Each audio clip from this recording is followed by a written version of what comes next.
કોને પૂછવાનો? અમે સત્તામાં બેઠા છીએ. અમે અત્યારે એટલા માટે આવ્યા કે હવે આગળના પ્રશ્નો સમાધાન થાય.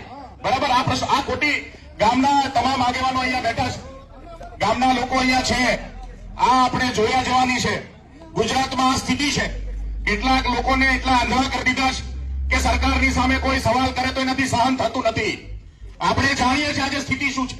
ગુજરાતની અંદર આ ઓર્ડરનું વાતાવરણ ફેલાવવાની કોશિશ કરી છે. આટલા બધા 300 લોકોની વચ્ચે પણ જો આ હિંમત કરતા હોય તો એનો મતલબ છે કે ગુજરાતની અંદર આજે સ્થિતિ છે કે ગુજરાતના લોકોનો અવાજ કોઈ સાંભળવા માંગતું નથી. અને એ અવાજ લઈને આજે 14 દિવસની યાત્રા ચાલે છે.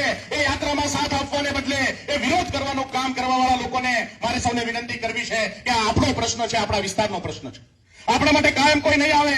આપણા માટે કાયમ અમે મત માંગવા નથી આવ્યા. તમે મત નહીં આપતા અમને, પણ આજે જે પ્રશ્ન છે એ પ્રશ્નને વાચા આપવા તો દો. આ પ્રશ્નને ઉપાડવાનું કામ તો કરો. આ પ્રશ્નને ત્યાં બેરી બેઠેલી સરકાર સુધી પહોંચાડવા માટે તો મદદ કરો. આજે આપણે નહીં કરીએ તો આપણા બાળકોનું ભવિષ્ય ક્યાં જશે?